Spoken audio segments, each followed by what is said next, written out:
The broadcast is now starting. All attendees are in listen-only mode. Hello and welcome to today's presentation, everyone, on the tomatoes of Naples, Il Pomodoro di Napoli, presented by Ciao Tomatoes. I'm your host, Brian Hernandez, and in the booth, I also have with me our tech guru, Daniel Lee Correa.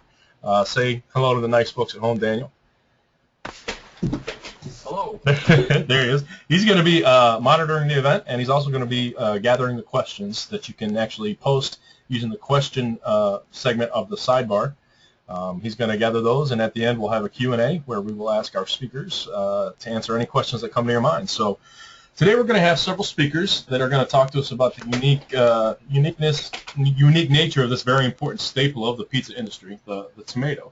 We're going to hear from Fred Matadi, owner of Orlando Foods and importer of Ciao Tomatoes. We're also going to hear from a couple pizza operators, Brad Otton of Sette, Bello, and Otton of Famoso Neapolitan Pizzeria. They're going to give us their unique view on the importance of a good tomato. So first I'd like to introduce Fred Mortati of Orlando Foods. Thank you very much for being with us today, Fred. Okay. Thank you very much, Brian. And, pleasure to be here. All right, so we're just going to let you get this whole thing started. Excellent. Well, first I want to thank you guys for putting this together, and certainly welcome anybody who's on the other end listening. One thing that we're really happy to do is to try to shed a little more light on why tomatoes from Italy are different, what makes them what they are, and hopefully give a little bit of insight as to the industry itself. As Brian told you, my name is Fred Mortati. I'm one of the owners of Orlando Food Sales. We are a third-generation food importer. This company started about 50 years ago with my grandfather after World War II, and he started importing food for, the small Italian communities around the U.S., and that kind of expanded into food service business that we really focus on.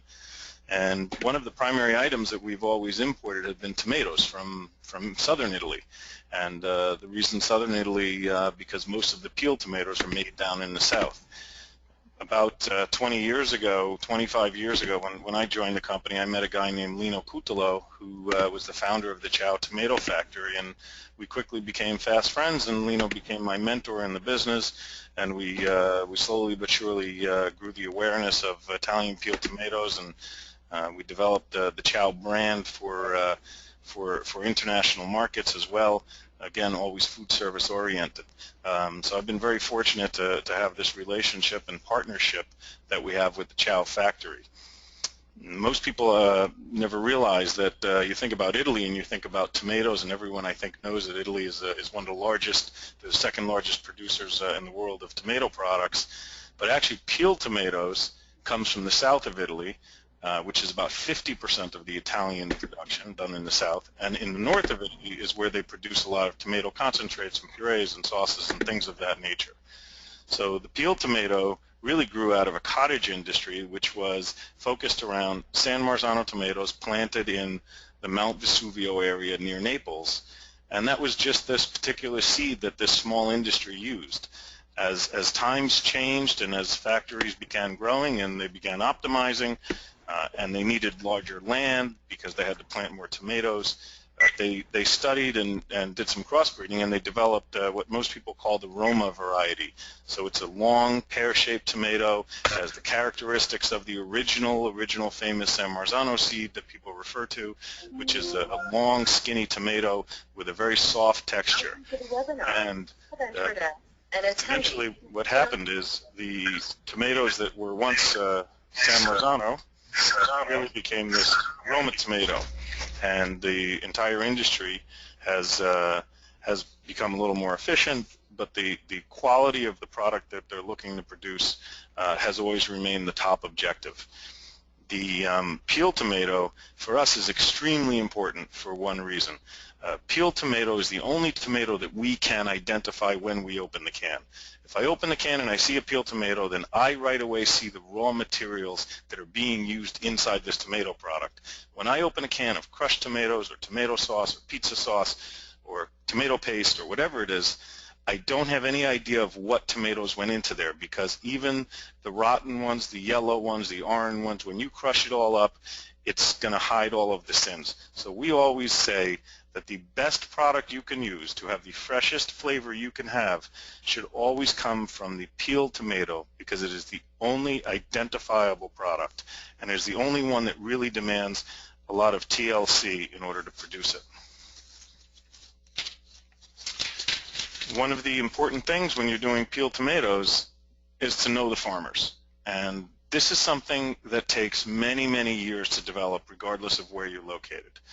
The Ciao factory has had 25 and 30 years, actually 40 years now, of developing relationships with farmers, weeding out the bad guys from the good guys, finding the farmers that are going to follow their direction and our direction, and making sure that they pick only the best tomatoes for us, because we really only want to bring into the factory a product that's going to work to meet our standards. And when you look at peeled tomatoes in Italy, there's two ways that you get them. You either get them picked mechanically by a machine that separates the tomato from the plant, or you can get them hand-picked. We get the largest quantity of our goods hand-picked because we assure this way that we only pick the good ones. Actually, if you look at the slide, those are pictures that I took in the fields last year, and you can see the process that literally they shake the tomatoes off the vine, they put them inside these bins, and those bins are what gets carried to the factory for processing. The reason that we use those bins is because those bins carry a certain weight, and these tomatoes, which are very delicate, if we put them in anything bigger, they would otherwise get crushed. So these again are, as you see in the picture, these are the long pear-shaped variety that have the same kind of specs as the San Marzano. Later in the Q&A question period, we can get into some of those differences. One of the things that we do a little bit differently with the Ciao factory is we're able to ship the goods from these fields to the factory in about an hour and a half drive for the farthest fields and about 30 minutes for the closest fields. That means that from the time tomatoes are picked until the time we process them and have them in cans, only about 5 hours passes. Just to run through the process a little bit on peeling tomatoes, it's really a largely simple process.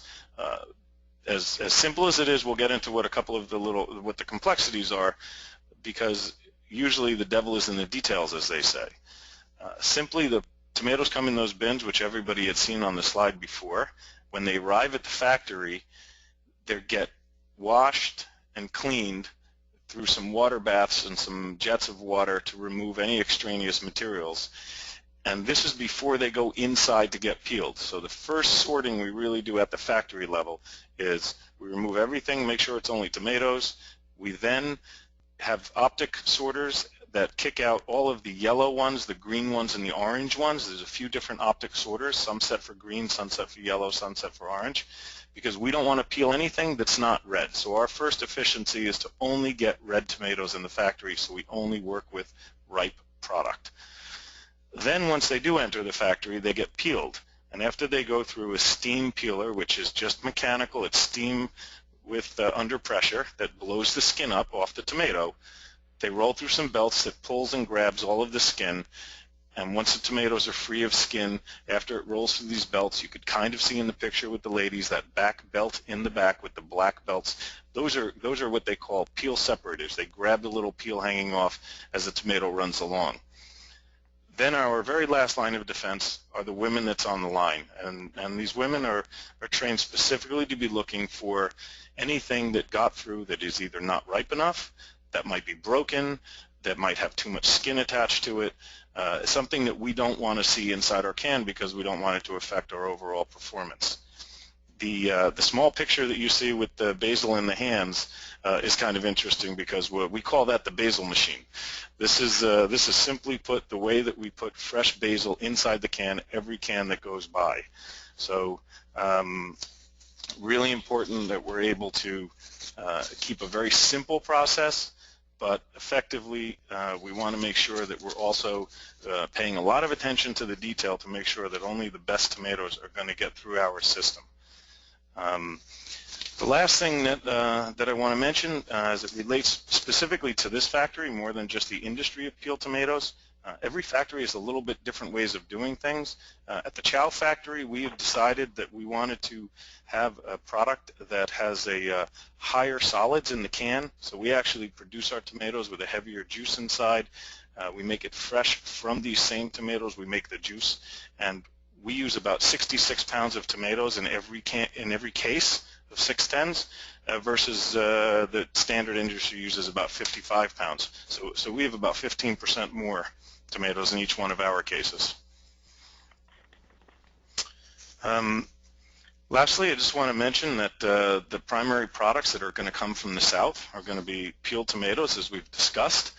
There's also a crushed tomato that we follow the same process to produce. The crushed tomato, after it gets peeled and selected, instead of going right in the can, it gets crushed, then mixed with puree, and then put in the can. So there are also a couple of different styles. Again, the primary item being the 610 whole peeled tomato. There are some other varieties as well that you can have. Free to answer some questions later. I do appreciate everybody who signed in for this, and I'll hand this back to Brian now, and thank you very much. All right, thank you so much, Fred, for that peek into the tomatoes journey from the farm to the can to the pizzas that we get to eat it on. Very interesting. So at this point, we're going to introduce Brad Otton. He is a former USC quarterback that helped lead that team to a victory over Northwestern in the 1996 Rose Bowl. He's the owner of Sette, Bello, which serves several states in the western United States. Thank you so much for joining us today, Brad. Thanks for having me. Yeah. So why don't you go ahead and tell us a little bit about yourself and your pizzeria? All right, just a quick background on how we started and who we are.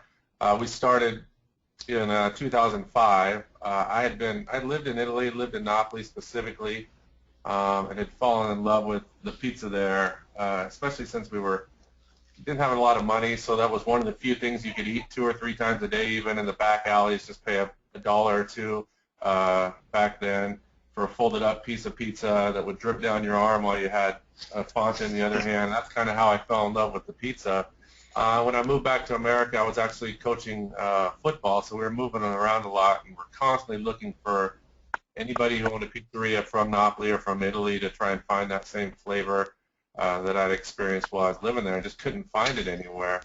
And it wasn't until about 2003, 2004 when I finally found a VPN certified place up in Seattle, and just decided that, when I was done coaching, which I was headed that way anyway, that's what I was going to do. So the first day I actually ever worked in a pizzeria or worked in any type of restaurant was the day we opened.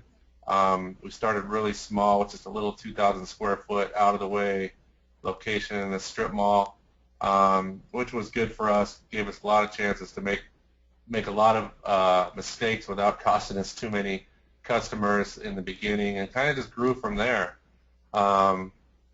We just opened our 8th location in Newport Beach, California, so we now have 8 locations in 3 different states, and now we're just trying to figure out how to run them all. So that's kind of a little bit about us.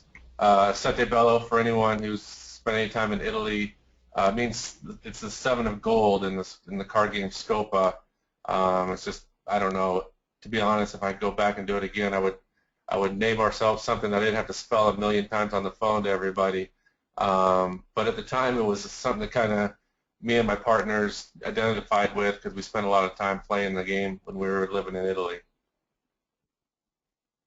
I was introduced to Ciao. Basically, when we started, like I said, I didn't have a lot of experience in the restaurant industry, but I did know from I'd gone over to Italy to train, to Napoli to train to learn to make the pizza, and I knew from that experience that there was 3 main ingredients that you had to concentrate on, you had to get right, and that was the flour, the mozzarella, and the tomatoes. And the flour, I had visited the Caputo mill when I was there and fallen in love with them and the way they did everything. So that was our flour from the very beginning, and I brought a pizza maker over from Napoli, who's now one of my partners.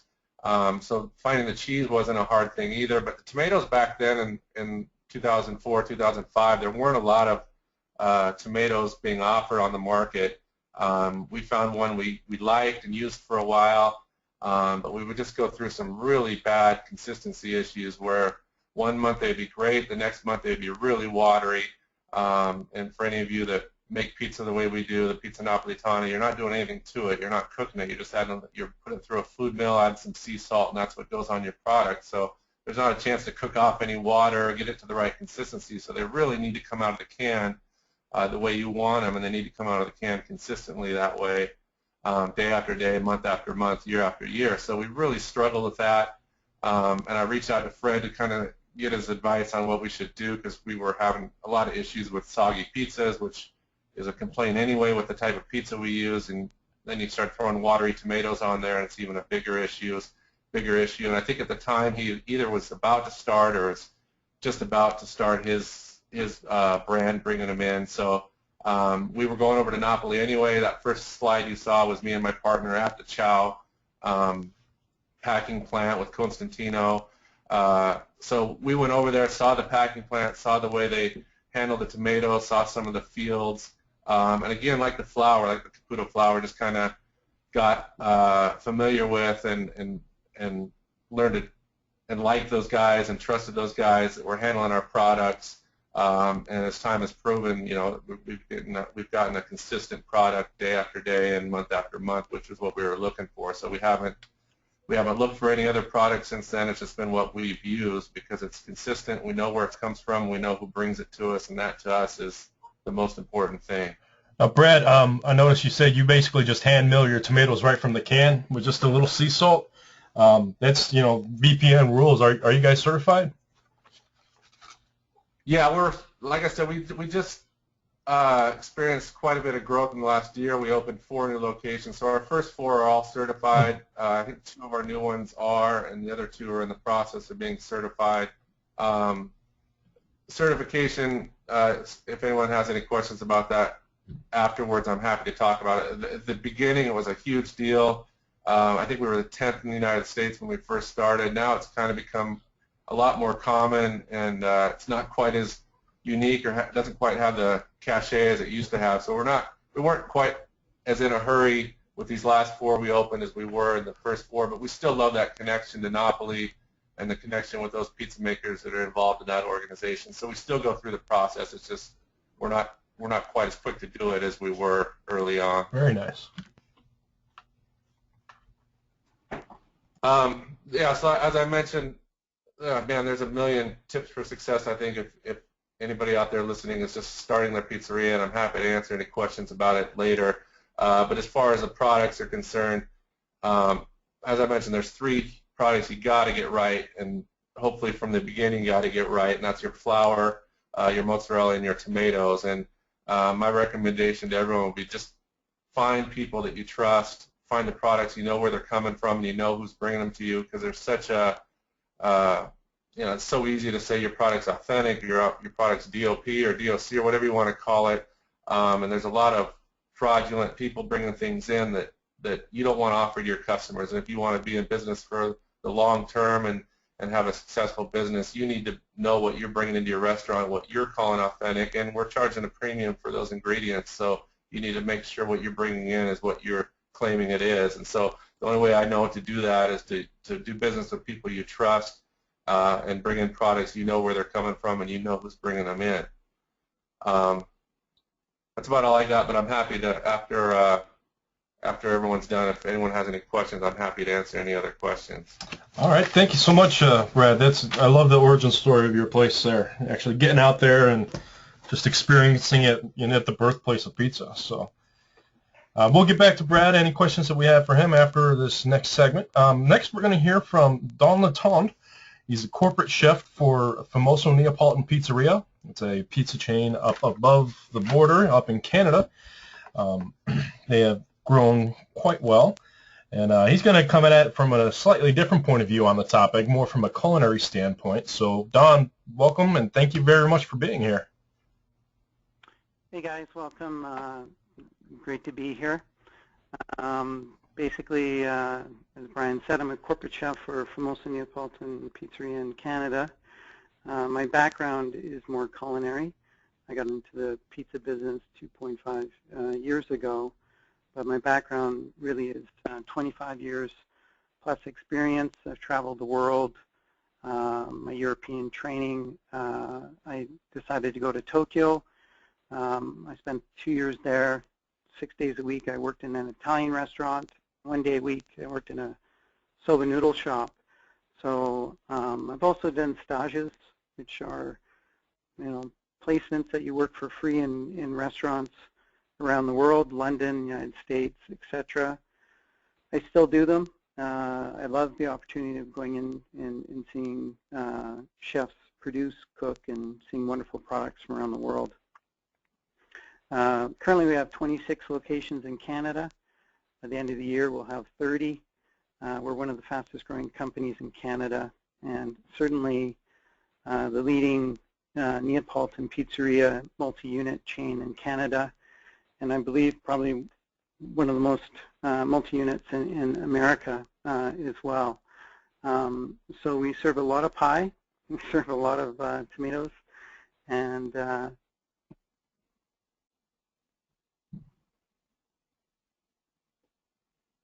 You there, Don? hello? Yes, there he is. Can you hear Yes, me? we can hear you, Don. Can you hear us? Okay. Okay. So my introduction was in Naples. Went there, I fell in love with the product. I did some training with Enzo Cuccia there. He was a master pizziolo. Again, it was intense training. I hadn't been yelled at like that since my early days as an apprentice. He had me doing things like pushing my fingers up against the wall to understand the pressure which is applied to the dough when you stretch it. And when I came back from Naples, I had also another opportunity to work with Roberto Caprioso in New York, which was amazing. Great guy, great teacher.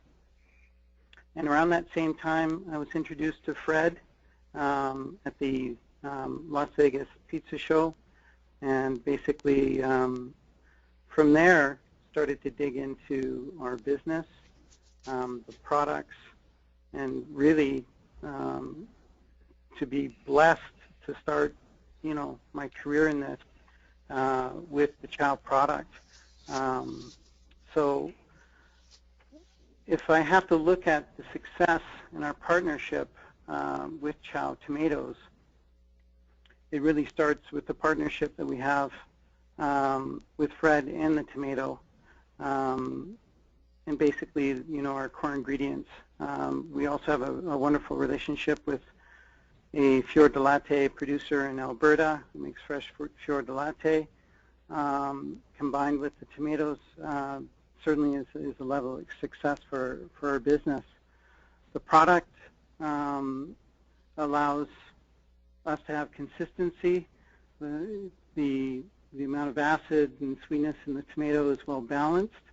That also allows us to work with other applications on our menu. We're introducing a pasta program shortly in our chain, which we're going to be doing pasta, spaghetti pomodoro, bolognese. We cook the tomatoes. We make our own fire-roasted tomato bisque, and we use the fresh tomatoes in our meatball recipe as well. As a national purchaser, which I also do for the company, I've been approached by many tomato companies in the last 2 years to try their product. I have not done any cutting or comparison tastings against Ciao that even come close to the Ciao product, which is amazing. And really, it starts, if I look at that success, I've been cooking with tomatoes all my life, and when you source good product, quality product, this makes good food, and knowing where your product comes from is certainly important to the success of your restaurant. As we build our chain, consistency is key, and basically being a national multi-unit brand, we're stretched over Canada, We have restaurants in British Columbia, Alberta, Saskatchewan, Ontario.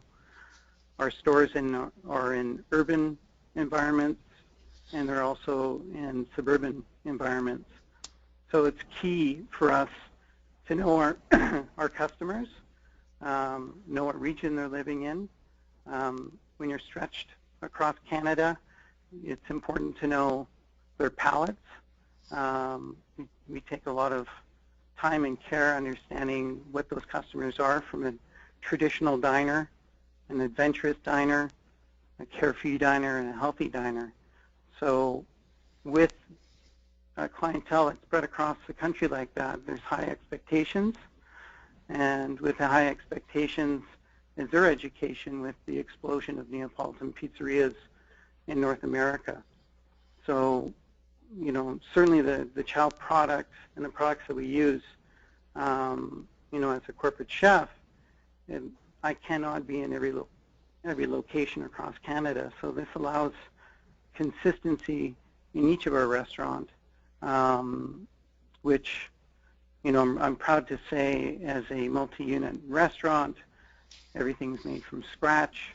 Our dough mixers are from Italy, our ovens are from Italy, and certainly our tomato, the Ciao product, is from Italy. So really, that's where we come from. That's our core core items for our brand, and certainly that's our success of our company. All right, Don. Now, I noticed earlier on one of the other slides it said, you guys are not VPN certified, but you kind of adhere to the standards. Is this? Yeah, we're not VPN, but certainly the standards are VPN standards and quality. Mm-hmm. You know, we do offer other categories on our menu, which include specialty and, in some cases, New World menu items. So we do offer a little bit more than a traditional VPN restaurant. Mm-hmm. And this also allows us to be more competitive in a market that's so saturated. Right, just a little bit more flexibility in what you can actually offer. So. Yeah, and as we grow, again, you know, we're introducing a pastor program to our stores. So certainly, again, allows us to be more competitive. Okay. Well, thanks so much for that culinary view on tomato, the wonder vegetable, or technically fruit. At this point, I'd like to thank all my speakers, Fred Mortati, Brad Otton, and Don Letendre. We are going to open this up to some questions that we're fielding from the attendees. Daniel, Tech Guru, you there, buddy? I can't hear you, sir. I think you are still muted. Yes, I am. All right, so we have some questions for these gentlemen. Yes, we have a few. What is the difference between a tomato grown in Italy and a tomato grown in the United States, say in California? I guess this would be for Fred or anybody else who has an opinion on it. Oh, I'm sorry, Fred, here. There you go. You there, Fred? Okay, yeah, we can hear you. Okay. Yes, I'm here.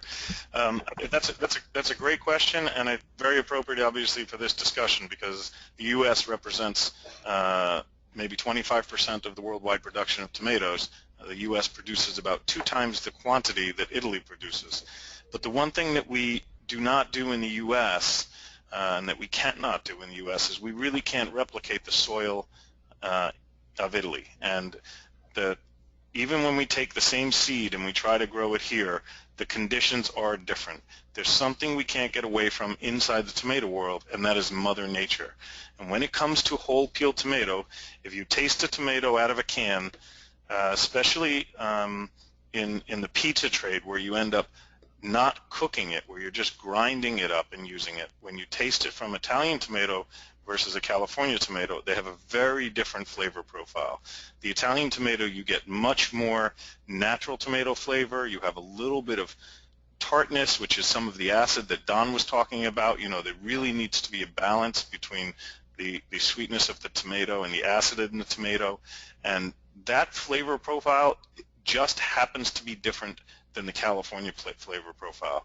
And when you use it in cooking a Mediterranean diet, if you want that authentic flavor you get overseas, you have to use a product that comes from there and has that flavor profile.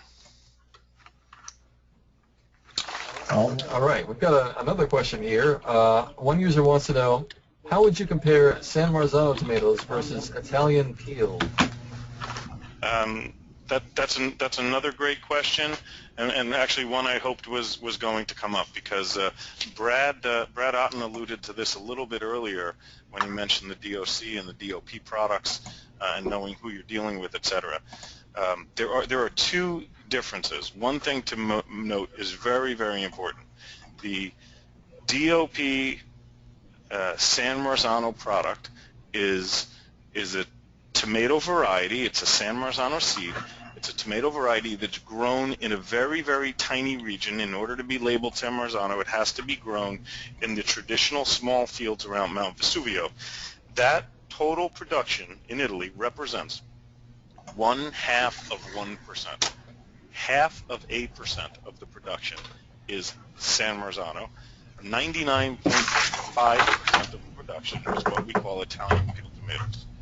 We at Ciao Muted. both of these, but we highly promote the Italian peel tomato versus the DOP San Marzano strictly because the flavor profile difference is so minuscule and the cost structure around it is so much more for the San Marzano. It takes so many more kilos to make the cans because they break very easily, because they're watery, because the raw materials cost 5 times as much, only because they're grown in these little tracts of land, almost like people's backyards.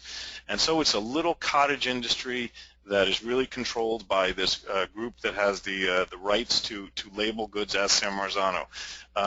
There is a subtle flavor profile difference. That is undeniable.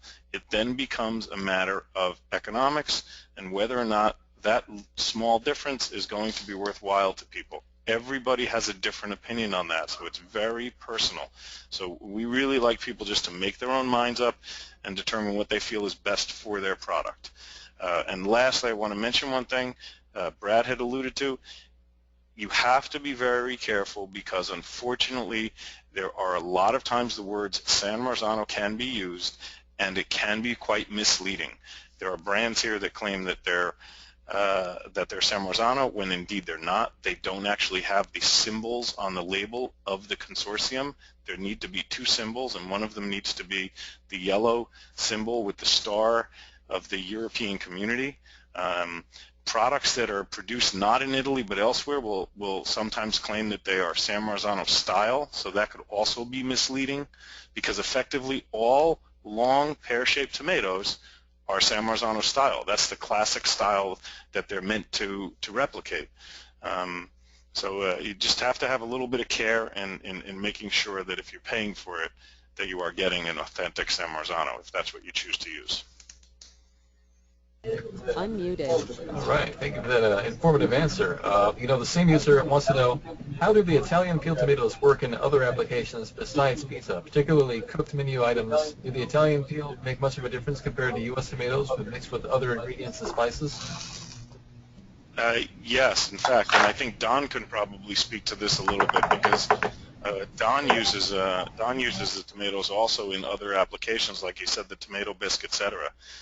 We've cooked side by side Italian with California, and the flavor profile, to me, is even more staggering once it's cooked. I think then you even get a larger difference. But Don, you're the chef in the group, so you should speak to that, I think. Yeah, with all ingredients, again, the quality of the ingredient has to be good to begin with. If you go to cook the Ciao tomato, like anything, you need to understand what you're putting into your recipe.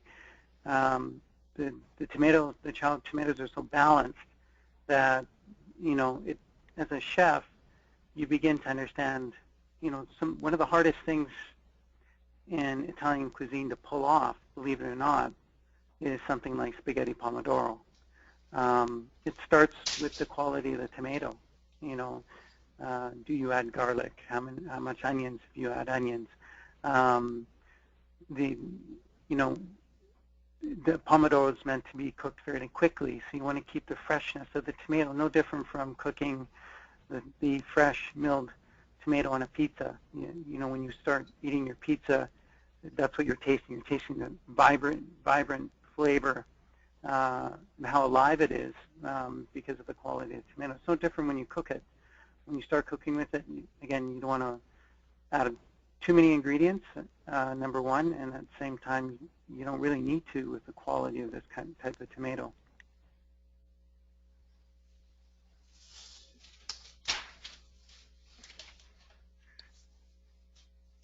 Perfect. All right, Daniel, so I did have one here. Do you guys suggest using pre-seasoned tomatoes or making your own recipe for your sauce?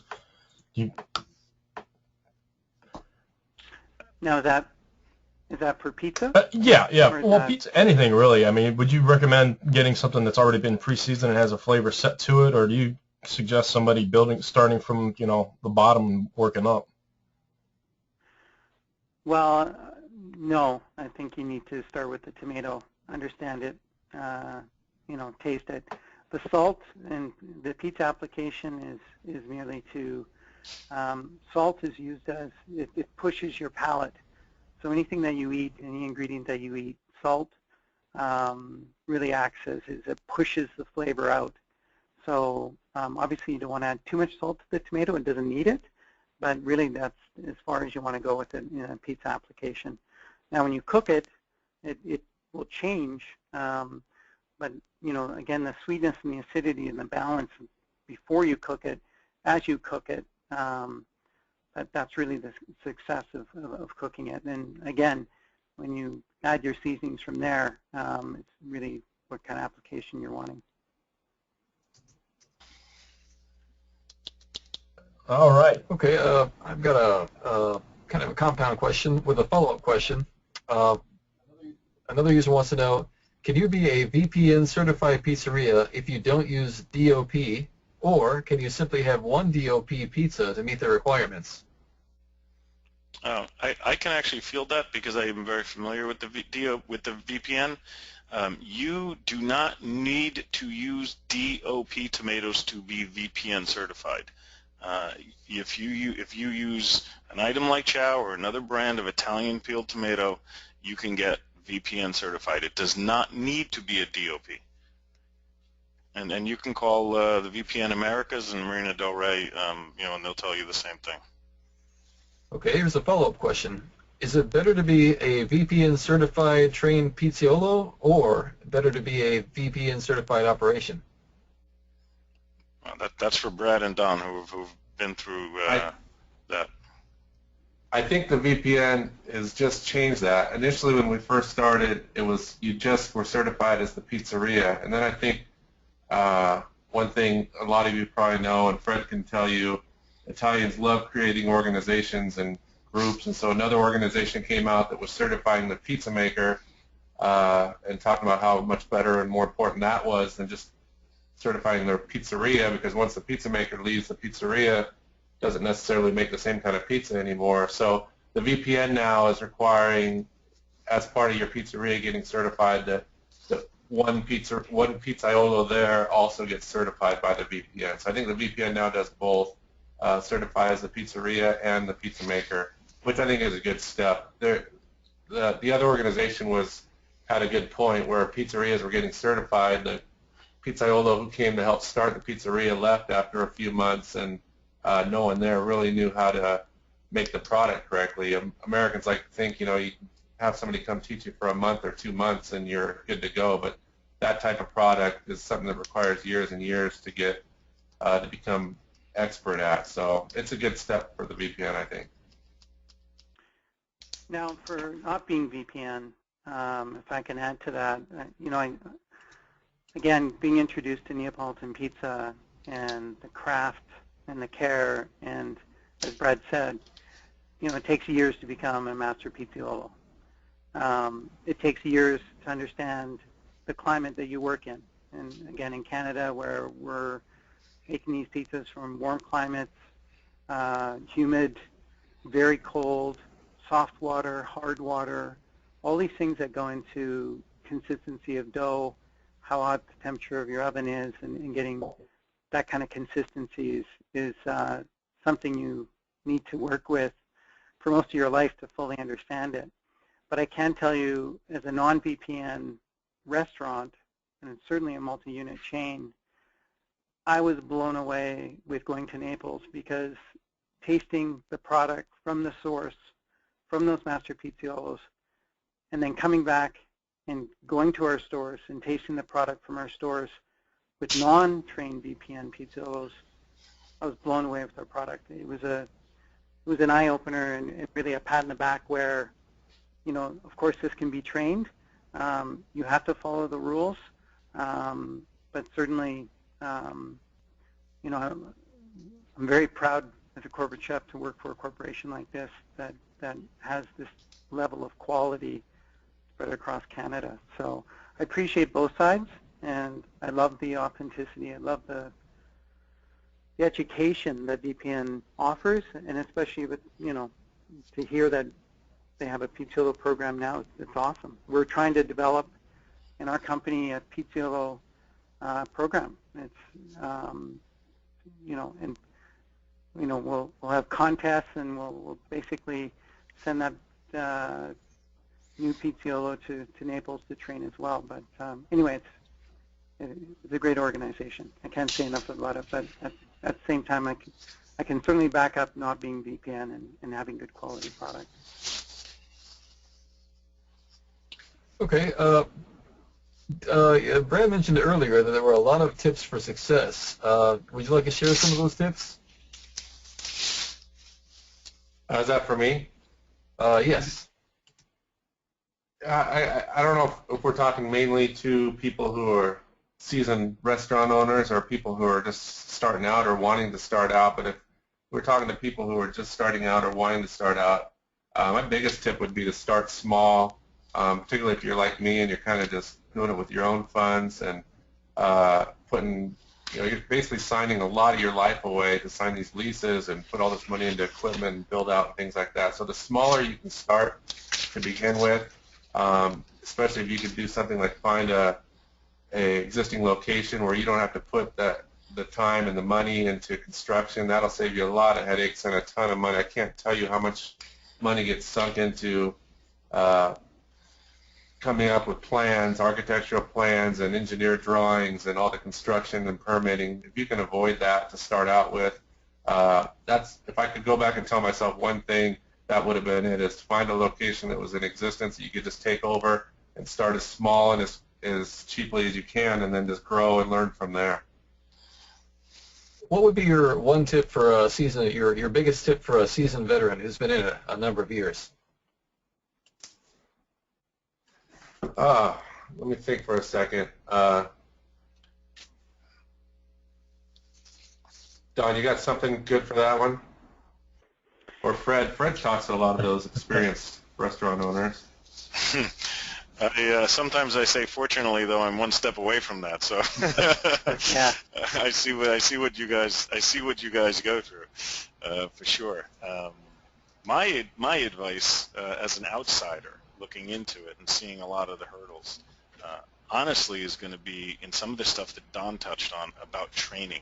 I think having a team that works, because as a business owner, what works in every single business, no matter who you are, is having a good team. So first, creating that team behind your business is going to be the first thing that really makes you successful.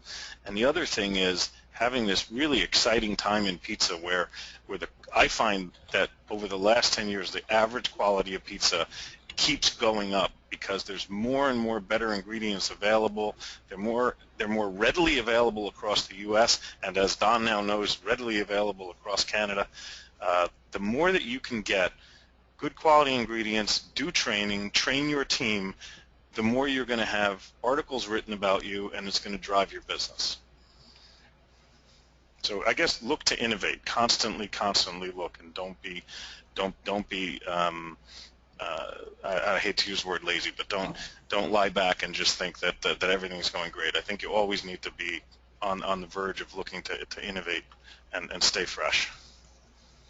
That's my I think one of the things I was thinking of while Fred was talking, I talked to a really popular restaurant owner here in Los Angeles area who runs a restaurant called Jolena in Venice Beach area. And they do pizza, but he talked to me about so many chefs and people who are seasoned restaurant guys who wanted to get into restaurants and wanted pizza to be maybe not the only part of their menu, but their main part of their menu. And the thing they kept coming back to him and telling him, and the thing he now tells people is pizza is way harder than the average chef thinks it is to learn and to master.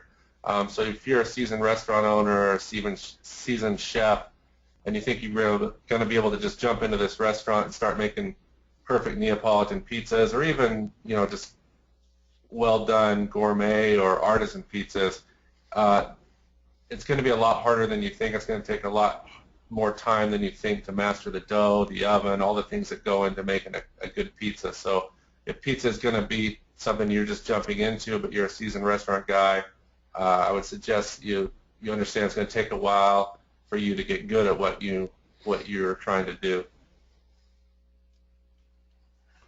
Someone wants to know, is there a way to get a sample product of Ciao to try it out and experiment with before ordering in bulk?